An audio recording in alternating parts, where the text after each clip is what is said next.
Alors, notre dernière panéliste, c'est Virginie Getch.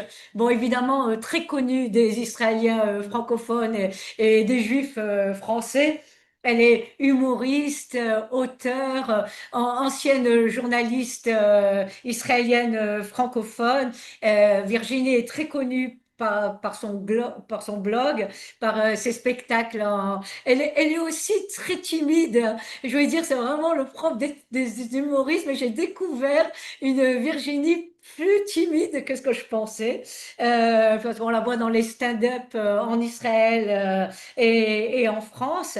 Ce que j'aime beaucoup dans son blog, c'est aussi d'ailleurs dans sa tribune, hein. On a publié sa tribune pendant la guerre, donc dans Miklat, qu'elle appelait Miklat Abri. Son humour, son regard croisé donc sur l'intégration en Israël, sur la vie de mère, sur la quarantaine, pas toujours facile, l'âge, et sur la résilience pendant la guerre. Voilà, donc tu vas nous parler, toi, de la raison de rire et de s'engager.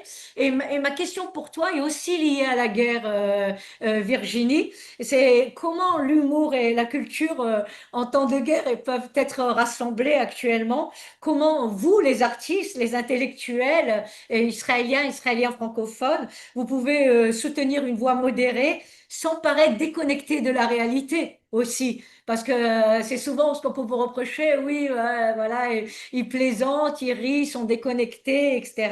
Et par rapport à la souffrance collective que nous vivons actuellement. Voilà, donc tu as la parole, tu as la dernière à parler. Et après, on a tenu à ce qu'il y ait vraiment largement du temps pour les questions et que tout le monde puisse s'exprimer.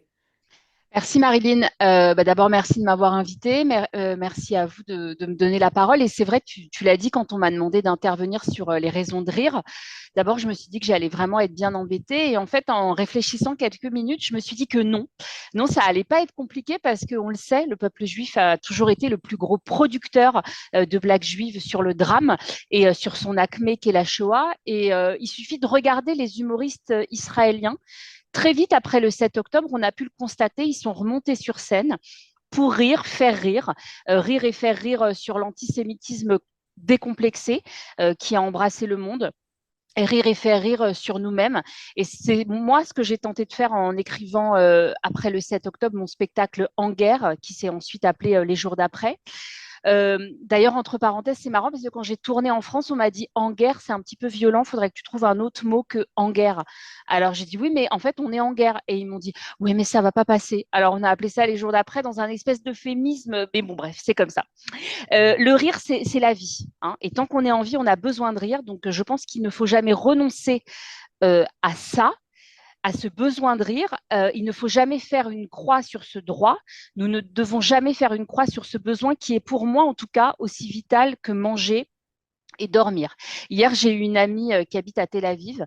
Sa mère a dû quitter son appartement à Batiam car il avait été endommagé. Donc, je demande à ma copine comment ça va et elle m'a répondu par texto. Donc, je vous lis le texto. Ça va. Ma mère est à l'hôtel. Elle veut pas venir chez nous. Tu penses, l'hôtel, on n'a pas les moyens de se le payer, donc là, on va pas cracher dessus. Elle veut pas venir à la maison parce que moi, à la maison, j'ai 5 enfants non scolarisés qui hurlent toute la journée. Elle m'a répondu, je ne veux pas te déranger, toi et ton mari. Je lui ai dit, Laurent est à Paris. Elle m'a dit, allez, je retourne à la piscine, des bonnes nouvelles. Donc, excusez-moi, mais moi, quand je reçois ce genre de texto, je suis obligée de rire. Donc, oui, on a le droit de rire et même le devoir de rire. Rire parce que la situation est ubuesque. Rire parce que sur tous les plateaux télé des chaînes françaises, on voit des Iraniens qui sont exilés en France et qui soutiennent l'action de l'État d'Israël. Et face à eux, on a des universitaires français qui sont spécialistes de l'Iran, qui y ont habité entre mai 96 et janvier 97 et qui nous expliquent que non, on ne peut pas libérer un peuple en les bombardant. Donc oui, moi, ça aussi, ça me fait rire, comme ça me fait rire le niveau de prononciation des journalistes français qui interrogent Yoni qui habite à Richon-le-Zillon ou encore Martine qui est à Haïfa, et surtout rire quand la personne interviewée en direct à la télévision française dit que tout va bien et qu'il faut faire confiance à Akadosh Baruchou. vous l'aurez compris, c'est pas Martine de Haïfa, mais c'est Yossi de Richon-les-Illons hein, qui dit Akadosh Baruch Hu nous aide, ne vous inquiétez pas. Rire, c'est vivre. Et dans l'action de rire, il y a une pulsion de vie incroyable qui fait ce que nous sommes et qui fait que nous resterons ce peuple unique. Alors oui, je ris tous les jours. J'essaye, malgré les morts, malgré les catastrophes, malgré les dégâts. Je ris malgré le fait que nous ayons encore 54 otages. Je me force parce que mes filles en ont besoin, parce que j'en ai besoin, parce que c'est des respirations dans la journée. Je ris parce que je crois que parfois la situation est risible et ça n'empêche pas qu'elle soit grave. Rire, c'est une façon de tenir. Et moi, j'ai besoin de rire et de faire rire. Et je crois qu'on a tous finalement cette capacité intrinsèque à rire, même dans les situations les plus dramatiques. Et j'ai envie de dire même surtout dans les situations les plus dramatiques. Rire, je dis souvent, c'est comme un airbag en fait. Ça permet d'atténuer le choc. Et je crois que chacun porte en soi cette capacité à faire un pas de côté. Cette capacité, elle se travaille, c'est comme un muscle. Et je crois que certains, malheureusement, ou heureusement pour eux comme moi, ont l'occasion de le travailler plus que d'autres. Moi, par exemple, je vis à Natania. Je vis avec énormément de francophones qui ne parlent pas hébreu. Et je le dis sur scène, oui, ils ne parlent pas hébreu, mais ils ne parlent pas français non plus. Hein, parce que moi, je vis entourée de gens qui croivent et qui disent le pastèque. Et je vis surtout avec une fille, je vis avec mes deux filles qui ont 12 et 17 ans. Et ma grande, qui s'appelle Anouk, dont je parle très souvent sur les réseaux sociaux, elle s'est éprise de passion depuis l'âge de 13 ans pour Benjamin Netanyahou. Et pour moi, qui suis structurellement une fille de gauche, je l'étais déjà en France, je le suis toujours ici, qui ai travaillé cette conscience politique de gauche, c'est violent. C'est très violent de rentrer dans la chambre de son ado et de voir une grande banderole du Likoud. Croyez-moi, il faut avoir beaucoup d'humour dans ces cas-là. Et je sais que je dois continuer à travailler ça parce que le rire, c'est une arme de survie. Mon intervention initiale, elle portait sur le droit de rire et de s'engager. Et en fait, je pense que rire, c'est s'engager, parce que c'est s'engager à être dans la vie, c'est s'engager à conserver ce qui fait le sel de la vie, ce qui fait que finalement, on peut se dire, ça peut paraître inutile, ça peut paraître accessoire, illusoire, c'est pas vrai. Rire, c'est essentiel. Comme chanter, aller au resto, boire des verres en terrasse, parler avec des amis, rire, surtout rire. Rire pas de la situation, mais rire de nous dans la situation. C'est ce que j'ai fait sur scène quand j'ai raconté que finalement, moi, j'appelais mes copines, je leur disais, vous voulez pas qu'on aille prendre un verre? Et elles me disaient, non, non, on a une afrachatala à 2 heures du matin sur un rooftop. Je dis, mais en fait, qui fait ça à 2 heures du matin sur un rooftop? J'arrive même pas à faire une afrachatala, moi, à 16 heures de l'après-midi quand j'ai les yeux ouverts. Et ces filles ont été extraordinaires. Elles faisaient des chaînes de Teilim toute la nuit, toute la journée. Et moi, ce que j'ai essayé de faire sur scène, c'est que j'ai pas essayé de rire de nous, j'ai essayé de rire avec nous et surtout de rire de moi-même. Et je pense que les Juifs ont cette très très grande capacité à rire de soi-même.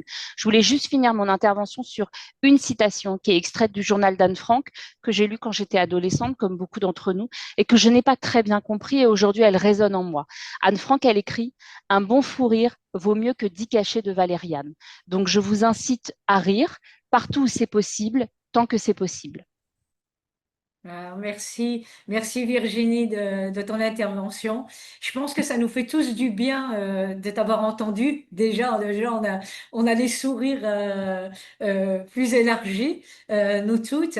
Et il y a énormément de blagues en Israël et les Tel Aviviens sont les spécialistes quand il y a des tirs entre garder une place de parking et se coucher au sol, etc. C'est vraiment tout le temps. Je pense qu'en fait, le propre de ce qui nous arrive en Israël, c'est qu'on rit vraiment de nous. On rit surtout de nous. On rit pas des autres, on rit de nous. Et hier, il y a eu toute l'émission Eretz Nehederet, magnifique émission où j'ai d'ailleurs Tal Friedman, un des plus grands comiques israéliens, je crois que je te l'avais dit. Il est un des premiers signataires de Raison Gardée, hein. Et son frère aussi, Yuval Friedman, qui est aussi un humoriste et auteur. Donc vraiment, ce sont les premiers à participer parce que justement, pour eux, le rire, c'est raison gardée aussi. C'est comme ça qu'on arrive à raison garder.